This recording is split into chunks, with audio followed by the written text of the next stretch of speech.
శివాయ గురవే నమః. శుభకృత్నామ సంవత్సరంలో మేషాది 12 రాశుల్లో 5వ తేదీ సింహరాశి వారికి ఈ సంవత్సరం గోచార ఫలితాలు ఏ విధంగా ఉంటాయని దాని విషయం మనం తెలుసుకుందాం. మఖా నక్షత్రం, పూర్వ ఫల్గుని అంటే పుబ్బా నక్షత్రం, ఉత్తర నక్షత్రం 1వ పాదం వరకు సింహరాశి. మఖా, పుబ్బా, ఉత్తర పాదం సింహం. ఈ సింహరాశి వారికి ఈ సంవత్సరం గోచార ఫలితములు చాలా అనుకూలంగా ఉన్నాయి. చిన్న చిన్న విషయాల్లో మైనర్ ప్రతికూలతలు ఉన్నప్పటికీ ప్రయత్నిస్తే మాత్రం ఫలితం మీదే. బలమైనటువంటి పట్టుదలతో ప్రయత్నిస్తే అద్భుతమైన విజయాన్ని సాధించగలరు. ధనాన్ని ఆచితూచి ఖర్చు పెట్టాల్సిన అవసరం బలంగా ఉంది. మనం చాలా ఆర్థిక వనరులు ఉన్నప్పటికీ మనకి సమయం ఆర్థికంగా కుటుంబం నిర్వహణకి సరిపోయే ధనం వస్తున్నప్పటికీ ఖర్చులు అధికమవడం వల్ల ఈ సంవత్సరం కొంచెం చిన్న చిన్న ఇబ్బందులు ఉంటాయి. అందుకని ఆ ధన ఖర్చు విషయంలో కాస్త ఆచితూచి వ్యవహరించాల్సిన అవసరం ఉంది. ఇది ఈ సింహరాశి వారు అంత ఎక్కువ ఫలితాన్ని పొందే అవకాశం పుష్కలంగా ఉంది ఈ సింహరాశి వారికి. ఇక రియల్ ఎస్టేట్ రంగంలో కూడా చాలా మంచి సానుకూలమైన అవకాశం ఉంది.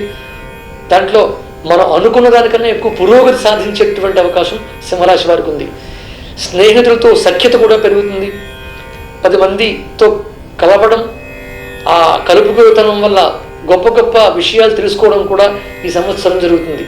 ఇక ఆరోగ్యం విషయమై ఏప్రిల్ నుంచి మెరుగుపడే అవకాశం ఉంది. ఇప్పటివరకు చిన్న చిన్న ఇబ్బందులు ఉన్నప్పటికీ ఏప్రిల్ నెల నుంచి 3వ స్థానంలోకి రాహు వచ్చిన తర్వాత ఏప్రిల్ 10 దాటిన దగ్గర నుంచి సింహరాశి వారికి ఆరోగ్యం మెరుగుపడుతుంది. దీర్ఘకాలికమైనటువంటి పూర్వం నుంచి ఉన్న ఇబ్బందులు ఏవైతే ఉన్నాయో వాటి నుంచి మెరుగుపడే అవకాశం ఏప్రిల్ 10 దాటిన దగ్గర నుంచి పుష్కలంగా ఉంది.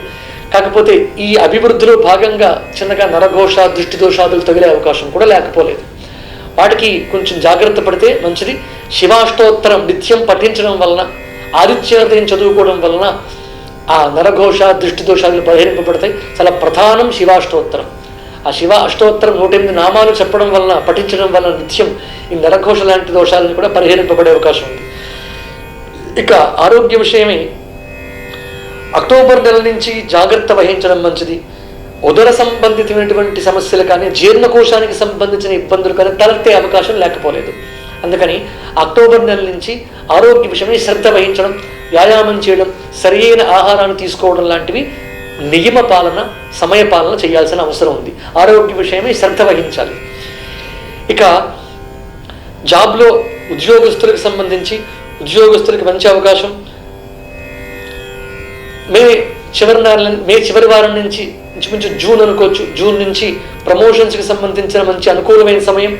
ఉన్నతిని మీ పై వాళ్ళ దగ్గర నుంచి మన్ననలు పొందే అవకాశం కూడా బలంగా ఉంది. కొంచెం ఖర్చు ఎక్కువ అవుతుంది ఈ సంవత్సరం. ఖర్చుకు తగ్గట్టుగా ఆదాయం ఉంటుంది. దాని తగ్గట్టుగా ఖర్చు చేయాల్సిన బాధ్యత కూడా మీ మీద ఉంటుంది.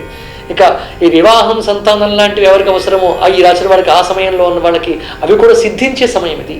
మే నెల నుంచి ఏప్రిల్ 10వ తారీఖు నుంచి వివాహం కాని వాళ్ళకి వివాహ సంబంధిత విషయమే అనుకూలమైన సమయం. అలాగే సత్సంతానాన్ని పొందే అవకాశం కూడా ఉంది. ఇక ఈ శుభకార్య పరంపర ఏప్రిల్ నుంచి ప్రారంభమవబోతోంది. ఇక రాజకీయ ప్రముఖ వాటి రంగానికి సంబంధించి కూడా కళలు నెరవేరేటటువంటి సమయం. ఎంతో కాలం నుంచి నిరీక్షిస్తున్నటువంటి సమయం రాబోతోంది. ఈ రాజకీయ పరంగా చాలా ఉన్నతిని, అభ్యున్నతిని పొందే అవకాశం కూడా పుష్కలంగా ఉంది. ఇక ఇంటిని కట్టుకోవడం, సొంత ఇంటి కళ అంటుంటాం కదా, అటువంటి గృహ నిర్మాణానికి సంబంధించినటువంటి కార్యం కూడా ఈ సంవత్సరం ఈ రాశి వారికి, సింహరాశి వారికి సిద్ధించబోతుంది.